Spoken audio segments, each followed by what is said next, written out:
The air in the lower decks of Station Meridian smelled like oil and metal. Day pulled another cargo box across the floor, his muscles aching from the long shift. He had been working in the station's storage areas for almost 2 years now. It was hard work, but it paid enough to send money back home to Earth. The station was huge. Thousands of different species lived here, worked here, traded here. Day had seen so many strange creatures since he arrived. Some were small and friendly, others were big and scary, but he had learned one important rule: mind your own business and stay out of trouble. Tonight felt different, though. The usual sounds of the station seemed quieter. Day stopped pushing his cargo box and listened. He could hear his own breathing. He could hear the hum of the station's machines. But the normal chatter and movement of other workers was gone. Something was wrong. Day left his cargo box and walked toward the main corridor. His boots made soft sounds on the metal floor. He moved carefully, staying close to the wall. Years of working in dangerous places had taught him to be cautious. Then he heard it, a low growling sound that made his skin feel cold. Day knew that sound. Everyone on the station knew that sound. Vrexil. The Vrexil were the most feared predators in this part of the galaxy. They stood 8 feet tall, maybe taller. Their bodies were covered in black scales that looked like armor. Their teeth were as long as Day's fingers. Their claws could cut through steel doors. But the scariest thing about the Vrexil was not their size or their weapons. It was their eyes. When a Vrexil looked at you, you felt like food. You felt small and weak. Most species in the galaxy feared them deeply. Day pressed himself against the wall and looked around the corner. His heart was beating fast. He should turn around. He should go back to his cargo box and pretend he heard nothing. That was the smart thing to do. But Day had never been good at doing the smart thing. In the corridor ahead, he saw them. 5 Vrexil warriors moving together like shadows. They walked on 2 legs, but sometimes they dropped to all 4s when they wanted to move faster. Their scales scraped against the walls as they passed. The leader was the biggest. He had scars across his face and neck, old battle marks. This was a warrior who had killed many times before. The other 4 followed him closely, their heads low, their eyes searching. They were hunting something. Day's mouth felt dry. He wanted to run. Every part of his body told him to run. But he stayed where he was, watching. He had to know what they were hunting. Maybe it was another alien species. Maybe it was something that deserved to be hunted. Or maybe it was something innocent. The pack moved deeper into the lower decks, toward the old reactor cores that nobody used anymore.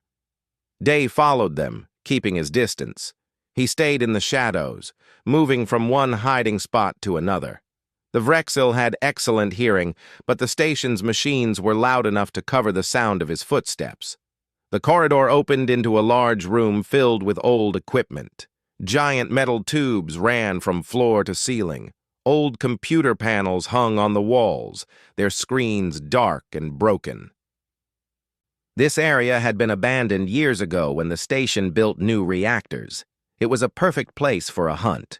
The Vrexil pack spread out, surrounding something in the center of the room. Day climbed onto a tall piece of equipment to get a better view. He moved slowly, carefully, making no sound. Then he saw what they were hunting. Another Vrexil. But this one was small, maybe half the size of the warriors. Its scales were lighter in color, not the deep black of the adults. It was young, a juvenile. The young Vrexil was trapped against a wall. It had nowhere to run. Its eyes were wide with fear. Day could see it shaking. The pack leader stepped forward. He made a low rumbling sound in his chest. It was not a friendly sound. The young Vrexil pressed itself harder against the wall, making itself as small as possible. Day understood now. This was not a hunt for food. This was something else. Something darker. The young Vrexil belonged to a different pack, probably a rival family. The warriors had cornered it here, away from its own family, away from any protection. They were going to kill it. Not because they were hungry, not because they needed to, but because it belonged to their enemies. Day watched as the other 4 warriors closed in. They moved slowly, taking their time. They wanted the young one to be afraid. They wanted it to suffer. The young Vrexil made a small sound, not quite a growl, not quite a whimper. It was the sound of someone who knew they were going to die.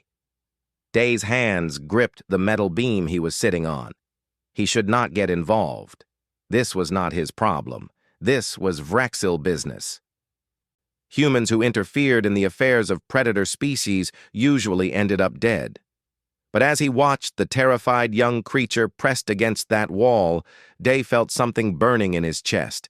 It was anger, not the quick, hot anger that fades fast. This was the deep, cold anger that makes a person do dangerous things. On Earth, there was an old saying, "The only thing necessary for evil to triumph is for good people to do nothing." Day had always believed that saying. The pack leader raised his clawed hand, ready to strike the first blow. The young Vrexil closed its eyes, and Day made his decision. He climbed down from his hiding spot. His legs felt shaky, but he forced them to move. He walked out into the open room where the 5 Vrexil warriors circled their prey. He was just a human, just a cargo worker, just a weak, soft creature from a planet these warriors had probably never heard of. But he was not going to watch a child die. Not today. The pack did not notice him yet. They were focused on their victim, enjoying its fear. Day took a deep breath and walked closer. His footsteps echoed in the large room. One of the warriors turned its head. Its yellow eyes found Day. The warrior made a confused sound, like it could not believe what it was seeing. Then all 5 Vrexil turned to look at him. Day stopped walking. He stood between the hunters and the young one. His heart was pounding so hard he thought it might break through his chest, but he did not move. He did not run. The pack leader tilted its head, studying this strange interruption. Then it laughed. The sound was like rocks grinding together. A human. A tiny, weak human. Standing between them and their prey. It was the funniest thing the warrior had seen all day. The pack leader's laugh echoed through the abandoned reactor room. It was a terrible sound, full of cruelty and amusement. The other warriors joined in, their voices mixing together into something that made Day's bones feel cold. But Day did not move. He stood his ground, even though every part of his body screamed at him to run. The young Vrexil behind him made a small whimpering sound. Day did not turn to look at it. He kept his eyes on the pack leader. On Earth, he had learned that predators respected eye contact. Looking away meant you were weak, meant you were prey. He did not know if the same rule worked for Vrexil, but it was all he had. The pack leader stopped laughing. He took a step toward Day, then another. Each footstep made the metal floor shake slightly. The warrior was massive up close. His head was level with Day's chest, even though the Vrexil was still standing on all 4s. When the pack leader stood up on 2 legs, he towered over Day. 8.5 feet tall, maybe more. His shadow covered Day completely. "Move, human," the warrior said. His voice was deep and rough. He spoke in the station's common language, but with an accent that made each word sound like a threat. "This is not your concern." Day swallowed hard. His throat felt tight. "No," he said. His voice came out quieter than he wanted. He tried again, louder. "No, I will not move." The pack leader's eyes narrowed. "You do not understand what you are doing. That creature behind you is marked for death. Its family dishonored my family. The debt must be paid in blood." "It is a child," Day said. "Just a child." "It is an enemy," the pack leader growled. "Among my kind, there is no such thing as an innocent enemy. From the moment they are born, they are taught to hate us, to kill us. This one will grow strong and come for my own children one day. Better to end it now." Day shook his head. That is not justice. That is murder. One of the other warriors hissed at those words. He moved forward, anger in his yellow eyes. You dare speak to us of justice, human? You, whose species is so weak you cannot even survive on most planets without your machines. You, who have no claws, no fangs, no armor. The pack leader raised a hand, and the angry warrior stopped moving. But the pack leader's eyes never left Day's face. I will ask you one more time, human. Move. Walk away. This does not concern you. If you leave now, I will forget this insult. You can return to your cargo boxes and your simple life. Behind Day, the young Vrexel was breathing fast. He could hear its fear, could feel it shaking the air. And if I do not move? Day asked. The pack leader smiled. It was not a nice smile.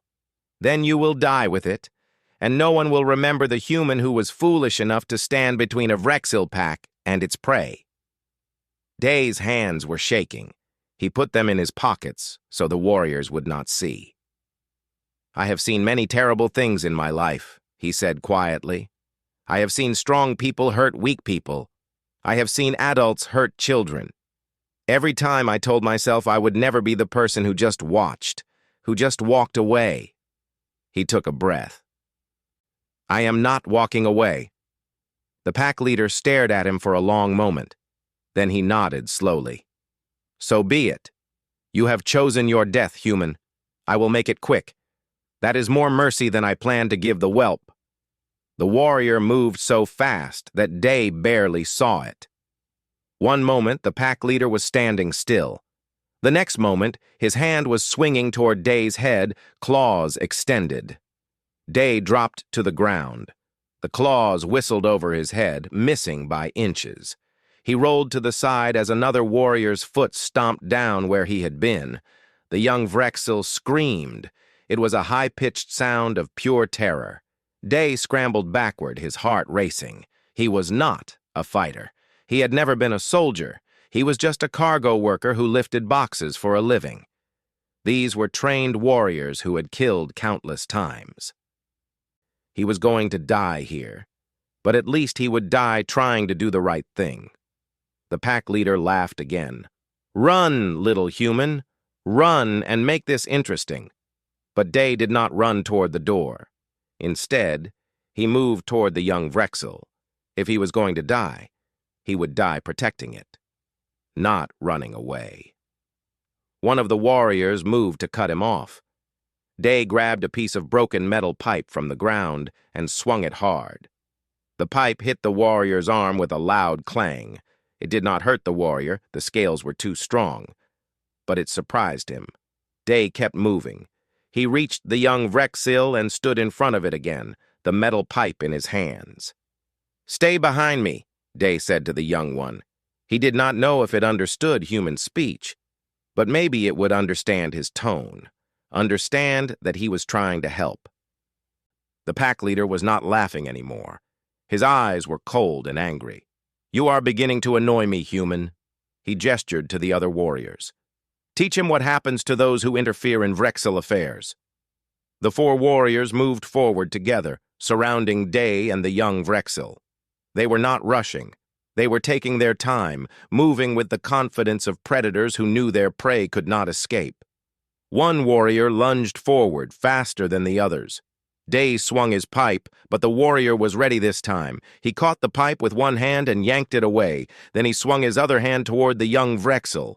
Day threw himself in the way. The warrior's claws caught him across the shoulder, cutting through his work uniform and into his skin. Pain exploded through Day's body. He fell to his knees, gasping. Blood ran down his arm. The warrior raised his hand to strike again, but before the warrior could attack, the pack leader spoke. Stop! The warrior froze, his hand in the air. The pack leader walked closer to Day. You are bleeding, human. You are in pain. And still you do not run. Still you do not beg for mercy. Why? Day looked up at him. His shoulder hurt so much it was hard to think, hard to breathe, but he forced the words out. Because someone has to Stand up for those who cannot stand up for themselves. The pack leader studied him for a long moment. Then he looked past Day at the young Vrexil cowering against the wall. You heard the human whelp, the pack leader said. He is dying for you. The least you can do is watch. The warrior who had clawed Day stepped forward again. This time, he aimed for the young Vrexil's leg. His claws came down fast and hard. There was a terrible cracking sound. The young Vrexil's leg bent in a way that legs should not bend. The young one opened its mouth and screamed. It was a sound of pure agony, loud enough to hurt Day's ears. The young Vrexil fell to the ground, clutching its broken leg. Its screams echoed through the abandoned reactor room, bouncing off the walls, growing louder and louder. Day tried to stand up, tried to reach the young one, but his shoulder would not work properly. His vision was getting dark around the edges. The warriors were laughing again. They enjoyed the sound of the young one's pain. And something inside Day broke. Not his body. Something deeper than that. Something in his heart, in his soul. He had seen enough suffering, enough cruelty, enough evil. He thought of his own childhood, of the times he had been afraid, of the times he had wished someone, anyone, would stand up for him, would protect him. No one had. But he could be that person for this frightened child, even if it cost him everything. Day stopped trying to stand. Instead, he did something else. Something instinctive. Something that came from deep in his human DNA, from ancestors who had faced saber-toothed cats and cave bears and wolves in the darkness. He filled his lungs with air, and he roared. The sound that came from Day's throat was not human. Not entirely. It was something older than language, older than civilization. It was the sound of a creature that refused to die quietly, that refused to let evil win without a fight. It was rage and defiance and protection all mixed together into one terrible roar. The sound filled the reactor room. It bounced off the metal walls and grew louder. The old equipment vibrated. Dust fell from the ceiling. The roar went on, coming from somewhere deep in Day's chest, using air he did not know he had. The Vrexil warriors stopped moving. They stopped laughing. They stood completely still, staring at the bleeding human who should have been dead or running by now. But instead, he was roaring at them. The pack leader's ears flattened against his head. It was an involuntary response, an instinct. For the first time in many years, he felt something he had almost forgotten. Uncertainty. Day's roar finally ended. He gasped for breath, his lungs burning. Blood still dripped from his shoulder. His legs were shaking, but he did not fall down. He stayed on his feet, his eyes locked on the pack leader. "You want to hurt that child?" Day said, his voice rough from roaring. "Then you go through me first. You kill me first, and I promise you, I will not die easy." The young Vrexil had stopped screaming. It lay on the ground, clutching its broken leg, staring at Day with wide, confused eyes. This small human was defending it. This weak, soft creature was standing between it and certain death. Why? One of the warriors found his voice. Did that human just challenge us?" "It seems so," another warrior said. He sounded almost impressed. Almost. The pack leader took a step forward, then another. He moved slowly, carefully, studying Day the way a scientist might study an interesting specimen. "You are strange, human," the pack leader said. "Most species run from us. Even other predators give us space. But you stand your ground. You roar at us like you are the predator and we are the prey. Why?" Day wiped blood from his face. "Where I come from, we have a saying. The only thing necessary for evil to triumph is for good people to do nothing. I am doing something." "Good and evil," the pack leader repeated. "Such simple concepts, such human concepts. The galaxy is not divided into good and evil human. It is divided into the strong and the weak, the hunters and the hunted, the survivors and the dead." Maybe, Day said, but I would rather die trying to protect someone than live knowing I just watched them suffer. The pack leader's tail swished behind him. It was a sign of agitation. You realize you cannot win, even if you fight with everything you have. Even if you somehow hurt one of us, the others will tear you apart. Your courage is meaningless. Your death will change nothing. We will kill you, and then we will kill the whelp anyway. Day smiled. It was not a happy smile. It was the smile of someone who had nothing left to lose. Maybe, but I will make you remember this day. I will make you remember the human who stood between you and an innocent child. Every time you close your eyes, you will see me standing here. You will hear my roar, and you will wonder, what if more humans are like this? What if we are not as weak as you think? Something flickered in the pack leader's eyes. Was it doubt, fear, respect? Day could not tell. Bold words for a dying creature, the pack leader said. But his voice was quieter now, less certain. Behind Day, the young Vrexil tried to stand up. Its broken leg would not support its weight. It fell back down with a whimper of pain. But it kept trying. It did not want to hide behind the human. It wanted to face the pack on its feet, with whatever dignity it could find. Day heard the young one struggling. He wanted to turn around, to help it. But he could not take his eyes off the warriors, not for a second. "Do you have children?" Day asked the pack leader suddenly. The question seemed to surprise the warrior. "What?" "Children. Do you have children?"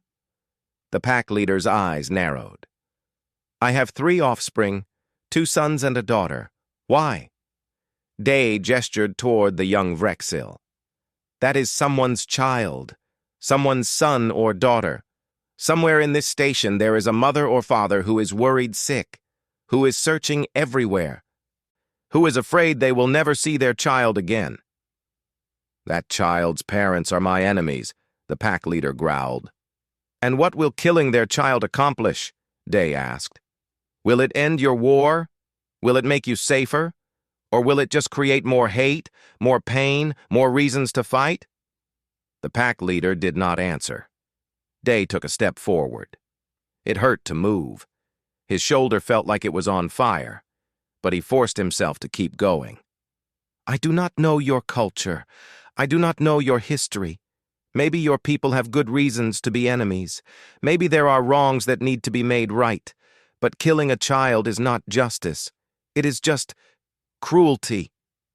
"You know nothing of our ways, human," one of the other warriors spat. "You are right," Day agreed. "I know nothing of your ways, but I know about pain. I know about fear. I know about loss, and those things are the same no matter what species you are. That young one is afraid. It is in pain, and it does not deserve to die for the sins of its parents." The pack leader's claws flexed. Open, closed, open, closed. He was thinking, considering. "Even if I wanted to show mercy," the pack leader said slowly, "I cannot. My warriors expect blood. They expect justice for the insults we have suffered. If I walk away now, I will look weak. My own pack will question my leadership." "Then let me take the punishment," Day said. Everyone went silent. "What?" the pack leader said. Day took another step forward. He was close enough now that he could smell the warrior's breath, could see the scars on his scales up close. "You need blood to satisfy your honor. Fine. Take mine. Beat me. Cut me. Break my bones. Do whatever you need to do, but let the young one go." The young Vrexil made a sound, not a word, just a sound of disbelief. The pack leader stared at Day. "You would sacrifice yourself for a creature you do not even know? A creature from a species that would eat you without a second thought?" "Yes," Day said simply. "Why?" Day thought about the question. Why was he doing this? It was stupid. It was suicidal. It went against every instinct for self-preservation. But he knew the answer. "Because someone has to," he said. Because if people like me do not stand up for what is right, then evil wins. And I am tired of watching evil win. The pack leader studied him for a long, long time. The other warriors waited, confused, uncertain what would happen next. Finally, the pack leader spoke. You are either the bravest creature I have ever met, or the stupidest. Probably both, Day admitted. The pack leader almost smiled. Almost. Then his expression hardened. Very well, human. You want to be a hero? Let us see how much pain you can endure. He gestured to his warriors. Hold him. 2 warriors grabbed Day's arms. Their grip was like iron. Day tried to pull free, but it was useless. They were far too strong. The pack leader stepped closer. He raised his hand, claws extended. This will hurt, he said. It was not a threat. It was a simple statement of fact. Day closed his eyes and waited for the pain. But it did not come. Instead, there was a new sound. The sound of metal doors opening, the sound of many footsteps, the sound of voices shouting in multiple languages. Day opened his eyes and saw lights, bright lights. Station security lights. Freeze! All of you! Freeze! A dozen security guards poured into the reactor room, weapons drawn. They were different species, some humanoid, some not, but they all wore the same uniform. They all had the same serious expressions. Someone had heard the commotion. Someone had called security. The pack leader's eyes went wide. He looked at Day, then at the guards, then back at Day. For a moment, Day thought the warrior might attack anyway, might finish what he started regardless of the consequences. But then the pack leader stepped back. He released Day and raised his hands slowly. We are leaving, he announced. This matter is finished. Finished? One of his warriors protested. But we have not. I said it is finished, the pack leader roared. His voice was so loud that even the security guards flinched. The warriors backed away reluctantly. They shot hateful looks at Day and the young Vrexil, but they followed their leader toward a different exit, disappearing into the darkness of the lower decks. The head security guard, a blue-skinned alien with 4 arms, rushed to Day. Are you all right? You are bleeding badly. Day tried to answer, but suddenly his legs would not hold him anymore. He fell to his knees, then to his side. The adrenaline that had kept him going was wearing off. The pain was overwhelming now. Get medical here now, the guard shouted into her radio. We have an injured human and an injured Vrexil juvenile. Through his fading vision, Day saw other guards approaching the young Vrexil carefully. The young one growled at them weakly, afraid. But it was too hurt to fight, too hurt to run.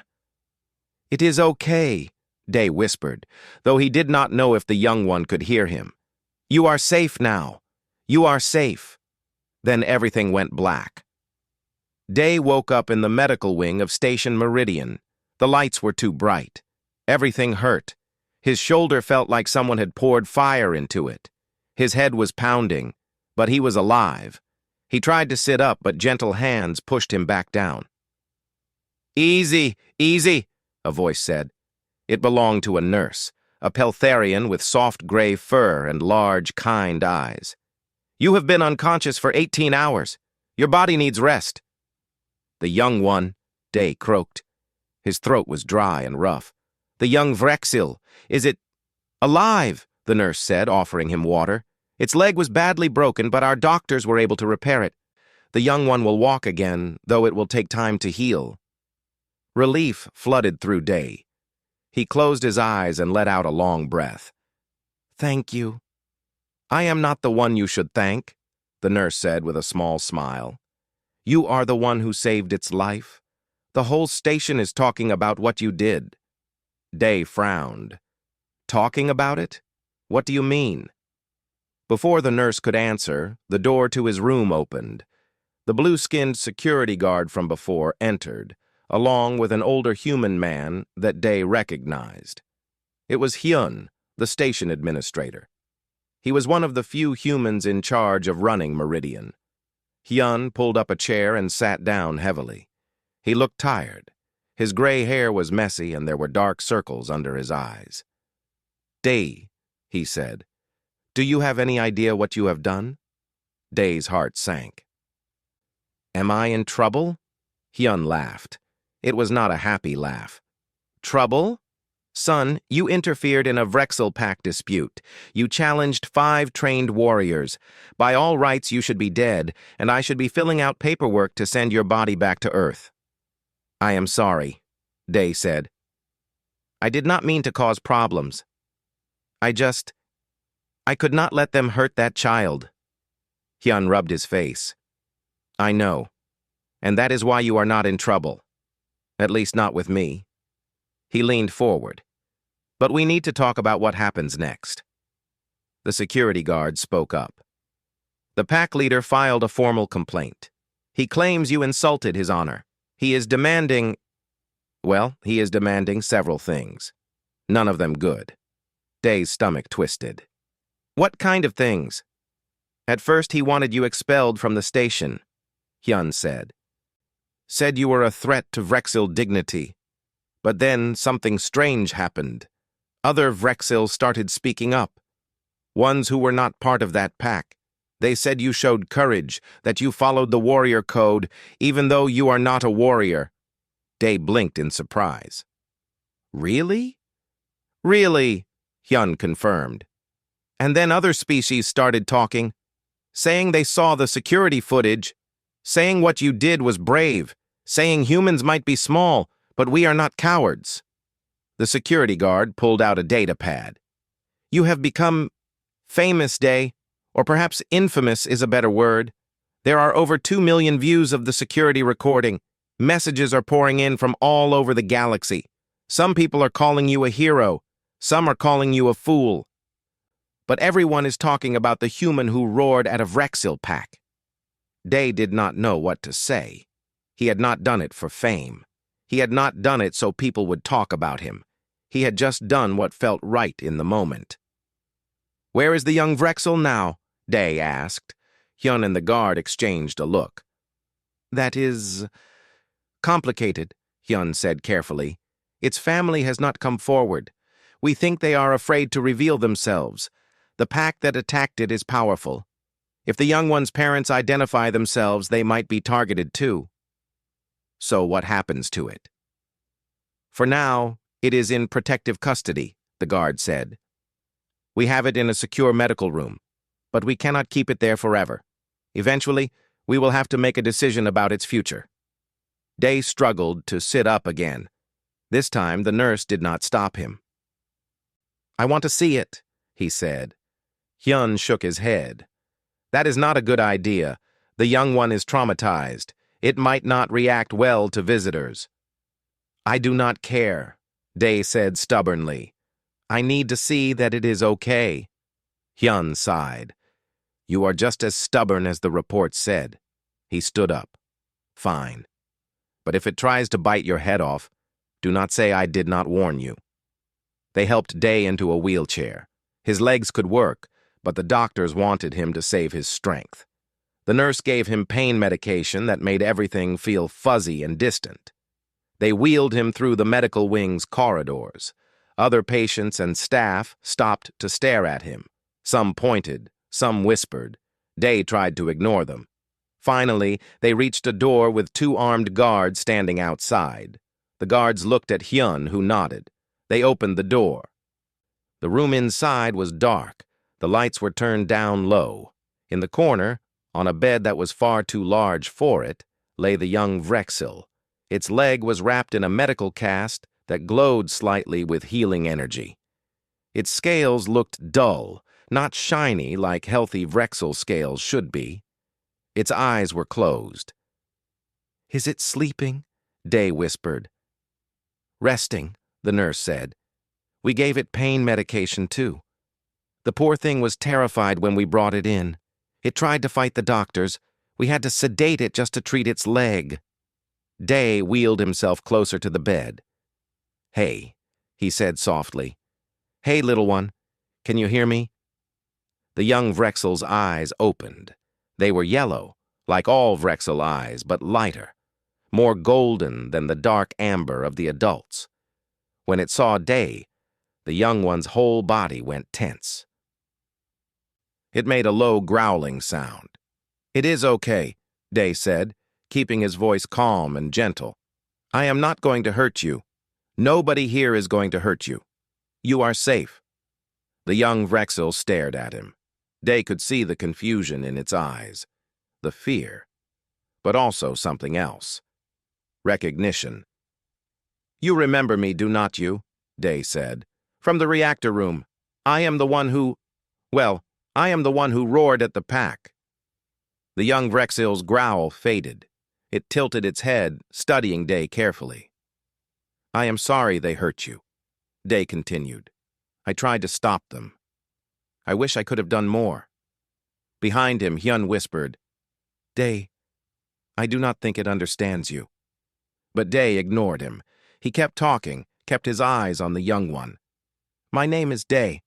I work in the cargo section. I am from a planet called Earth. It is very far from here. On my planet, we believe that adults should protect children. All children. Even children who are different from us." The young Vrexel made a sound. Not a growl this time. Something softer. Almost like a question. "You are wondering why I helped you," Day said. "I helped you because it was the right thing to do. That is all. No other reason." The young Vrexel slowly lowered its head back to the bed. It kept its eyes on Day, but the tension in its body eased slightly. They stayed like that for a long time. Day sitting in his wheelchair. The young Vrexel lying on its bed, neither of them speaking, just being there together. Finally, the nurse touched Day's shoulder. "We should let it rest, and you need rest too." Day nodded. As they wheeled him toward the door, he looked back one more time. "I will come visit you again," he promised. If you want me to." The young Vrexel watched him leave. Day thought he saw something change in its eyes. The fear was still there. But maybe, just maybe, there was a tiny bit of trust beginning to form. Back in his own room, Day lay in bed and stared at the ceiling. His shoulder ached. His whole body ached. But he felt something he had not felt in a long time. He felt like he had done something that mattered. Hyun visited him again the next morning. "I have news," the administrator said. "The pack leader has withdrawn his complaint." Day sat up carefully. "What? Why?" "According to his official statement, you demonstrated qualities that Vrexel respect: courage, self-sacrifice, and protective instinct toward the weak. He says that while your actions were still an insult, they were an insult born from honor, not malice. So, I am not in trouble?" "You are not in trouble," Hyun confirmed. "In fact, you are being given a commendation. The station council wants to recognize your bravery." Day shook his head. "I do not want a commendation. I just want to make sure the young one is okay." Hyun smiled. "That is exactly why you deserve the commendation." He paused. "There is something else. The young Vrexel's family has come forward. They want to meet you." Day's heart skipped a beat. "They do?" "They do. They are grateful for what you did. They want to thank you properly. Are you willing to meet them?" Day thought about the pack leader's words, about how the families were enemies, about how there was bad blood between them. But he also thought about the young Vrexel, alone and afraid in that medical room. "Yes," Day said. "I will meet them." "Good," Hyun said, "because they are waiting outside right now." Before Day could protest, the door opened. 2 adult Vrexel entered the room. They moved cautiously, their heads slightly lowered in a sign of respect. The female spoke first. Her voice was softer than the pack leader's, but just as powerful. "Human Dai, I am Kira. This is my mate, Tal. We are the parents of the young one you saved." Day did not know what to say. He settled for a simple, "Hello." Tal, the male, stepped forward. He was large but not as scarred as the pack leader. His scales were a slightly lighter shade of black. "We owe you a debt," he said. "A life debt. You saved our son when you had no reason to. When doing so, put your own life in danger." "I just did what anyone should do," Day said. Kira made a sound that might have been a laugh. "No, human. What you did is what almost no one would do. Most species run from Vrexil. They do not challenge us. They certainly do not put themselves between us and our prey." "Your son is not prey," Day said firmly. "He is a child." Tal and Kira looked at each other. "Among our people there is no word for what you did," Tal said slowly. "We have words for honor in battle. We have words for protecting one's own family. But we do not have a word for protecting a stranger's child, for sacrificing oneself for someone who owes you nothing. On Earth, we call it compassion," Day said. 3 days later, the doctors finally cleared Day to leave the medical wing. His shoulder was healing well, thanks to the station's advanced medicine. He still had to wear a support brace, but he could move his arm without too much pain. The young Vrexil, whose name Day learned was Rock, was healing too. His leg would be fully functional in another week. The doctors said he was lucky. If the break had been any worse, he might never have walked properly again. Day visited Rock every day. At first, the young Vrexil was nervous around him, but slowly, carefully, trust began to build. Rock started responding when Day spoke, started watching him with curiosity instead of fear. On the day Day was released, Rock's parents asked if Day would help escort their son home. "He trusts you," Kira said, "more than he trusts us right now. The trauma has made him fearful, but when you are there, he is calm." So Day rode with them in their transport pod through the winding corridors of Station Meridian. Rock sat next to him. His injured leg stretched out carefully. The young one kept looking at Day, as if to make sure he was still there. "Can I ask you something?" Day said to Tal and Kira. "Why do your families fight? What started this war between your packs?" Tal and Kira were quiet for a long moment. Finally, Tal spoke. "It started 3 generations ago, over territory, over resources, over insults that have been passed down from parent to child. By now, most of us do not even remember the original cause. We just know we are supposed to be enemies." "That is a terrible reason to hate each other," Day said quietly. "Yes," Kira agreed. "It is, but it is our way. Or it was our way." She looked at her son. "But perhaps it is time for a new way." They arrived at the residential section where Rock's family lived. It was a Vrexil neighborhood, built to accommodate their size and needs. The ceilings were high, the doorways were wide, the walls were reinforced. Other Vrexil came out to watch as Rock limped home, supported by Day and his father. They stared at the human walking among them. Some looked angry, some looked confused, but none of them attacked, none of them threatened. Word had spread about what Day had done. Even Vrexil, who hated humans, had to admit that this one had shown remarkable courage. Inside Rock's home, Kira prepared a meal. She insisted that Day stay and eat with them. "It is our tradition," she explained. "When someone saves a family member's life, they become part of the family. You must share our food." The food was strange. Day did not recognize most of it. Some of it was still moving. But he ate what he could, not wanting to offend them. Rock sat next to Day, eating his own food. The young one had not spoken yet, at least not in the common language. Day did not know if Rock could speak it, but occasionally, Rock would make small clicking sounds.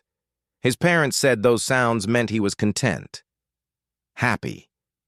After the meal, Tal stood up. "Day of Earth," he said formally. You have done my family a great service. You have saved my son's life.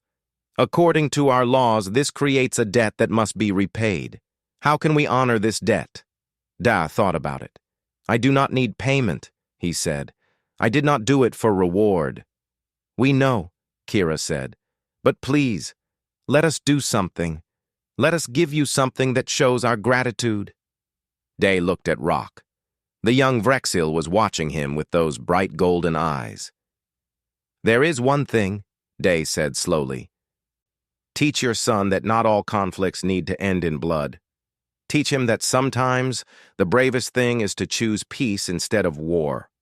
If you do that, if you help him grow into someone who protects others instead of hunting them, that would be the greatest gift you could give me. Tal and Kira stared at him. Then, slowly, they both lowered their heads. It was a deep bow, a gesture of profound respect. We will, Tal said. We swear it. Over the next few weeks, life on Station Meridian began to return to normal. But things were different now. Day noticed it in small ways. Other species looked at humans differently. They no longer saw humans as just weak, soft creatures who needed protection. They saw them as people with courage, people with compassion, people who would stand up for what was right even when it was dangerous. More humans started arriving at the station looking for work. They had heard about Day's stand against the Vrexil pack. They wanted to be part of something, wanted to prove that humanity had a place in the galaxy. But the biggest change was among the Vrexil themselves. Tal and Kira's family began talking to the pack leader's family.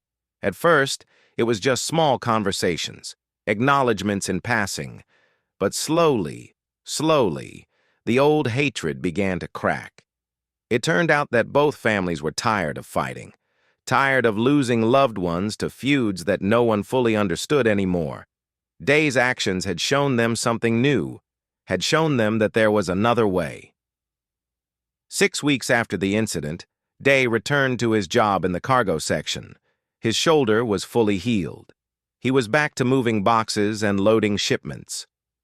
One day, while he was working, he heard familiar clicking sounds behind him. He turned around and saw Rock standing there. The young Vrexil's leg was healed. He stood tall and strong, no longer the terrified child from the reactor room. Rock, Day said with a smile. What are you doing here? Rock spoke. It was the first time Day had heard him speak in the common language. His voice was young and high-pitched, not yet deepened into the rumbling growl of an adult Vrexil. I come to help you. Day blinked in surprise. Help me? With what? With work, Rock said. He gestured at the cargo boxes. You saved me. Now I help you. That is fair. You do not have to do that, Day said. You do not owe me anything. I know, Rock said. But I want to. You showed me something. You showed me that strength is not just about claws and teeth. Strength is also about protecting others, about standing up for what is right. He paused, searching for words. I want to learn to be strong like you. Day felt his eyes getting wet. He blinked quickly, not wanting Rock to see him cry. Okay, he said, his voice rough. Okay, you can help me. But we start with the small boxes first. Rock's equivalent of a smile, a slight opening of his jaws that showed no teeth, was heartwarming. Small boxes, yes, I can do that. They worked together for the rest of the day, a human and a Vrexil, side by side, moving cargo boxes. Other workers stopped to watch. It was unusual, strange, but also somehow right. Word continued to spread across the galaxy. The story of the human who roared at a Vrexil pack became legend. Different species told it in different ways. Some exaggerated the details, making Day sound like a mighty warrior instead of a simple cargo worker. Some added elements that never happened. But the core of the story remained the same. A human had seen a child in danger, and instead of running, instead of hiding, he had stood his ground. He had roared defiance at predators who could have killed him in seconds. He had chosen compassion over safety, and somehow, impossibly, both he and the child had survived. Other humans heard the story and felt pride. Pride that one of their own had shown such courage. Pride that humans could be more than just another weak species trying to survive in a dangerous galaxy. But the story also reached beyond humanity. It reached species who had been hurt by others, species who had been victimized, species who thought they were too weak to fight back, and it gave them hope. If a human could stand up to Vrexil warriors, then maybe they could stand up to their own tormentors. Maybe courage was not about being the strongest or the fastest or the most dangerous. Maybe courage was about doing what was right, even when it was hard, even when it was scary. Months passed. The two Vrexil families formally ended their feud. They held a ceremony where they broke the old weapons that had been passed down through generations. They swore to build peace instead of continuing war. It was not easy. Old habits died hard. There were still Vrexil who wanted to continue fighting, who thought peace was weakness. But slowly, the change took root. And it all started because one human refused to look away when a child screamed in pain. 1 year after the incident, Day received a message. It was from the pack leader, the scarred warrior who had tried to kill Rock. The message was short. "Human Day, you taught me something that day in the reactor room. You taught me that honor is not just about strength. It is also about knowing when to show mercy. I am grateful." That is all. Day saved the message. He never responded to it. He did not need to. The message itself was enough. He continued his work in the cargo section. He was promoted to supervisor after a few months, managing a team of workers from different species. Rock often helped him learning the trade. The young Vrexil talked about maybe becoming a cargo worker himself one day. Day's life was simple. He was not rich. He was not famous, despite the legend that had grown around him. He was just a man doing his job, trying to make enough money to support himself and send some back home to Earth. But sometimes, late at night when the station was quiet, Day would walk through the corridors and see parents with their children. Vrexil children, human children, children of a dozen different species, all playing together, all learning from each other. And he would think about that day in the reactor room, about the choice he had made, about the roar that had come from somewhere deep inside him. He had not saved the galaxy that day. He had not ended all wars or solved all problems, but he had saved one child, one innocent life, and maybe, just maybe, that was enough. Because sometimes the greatest acts of heroism are not about defeating armies or conquering worlds. Sometimes they are about standing up for one person who needs help, about refusing to let evil win, even in the smallest way. The story of Day's roar spread to hundreds of worlds. It was told in different languages, different forms, but always the message was the same. When a predator cub screeched in pain, a human roared louder, and the pack fell silent. Not because the human was stronger, not because the human was more dangerous, but because the human cared enough to stand between cruelty and innocence, between hate and hope, and in a galaxy full of predators and prey, of strong and weak, of hunters and hunted, that simple act of compassion changed everything. It reminded everyone that being powerful was not just about having claws and teeth. It was about having the courage to protect those who could not protect themselves. It reminded everyone that the smallest act of kindness could ripple outward, touching lives in ways impossible to predict. And it reminded everyone that sometimes, just sometimes, the bravest thing you can do is care when everyone else has given up. Day never thought of himself as a hero. He was just a cargo worker, just a human trying to survive on a station far from home. But to Rock, he was the person who saved his life. To Tal and Kira, he was the one who gave them back their son. To the two Vrexil families, he was the catalyst for peace. And to countless beings across the galaxy who heard his story, He was proof that goodness still existed in the universe. That was Day's legacy. Not the roar itself, though people would remember that for generations, but the reason behind the roar: love, compassion, the unshakable belief that every innocent life was worth protecting. In the end, that was what made humans special. Not their technology, not their strength, not their numbers, but their capacity to care about others, even when logic said they should not, even when it put them in danger, even when the universe itself seemed designed to reward cruelty and punish kindness. Humans cared anyway. And sometimes, in a galaxy that desperately needed more compassion, that made all the difference. All.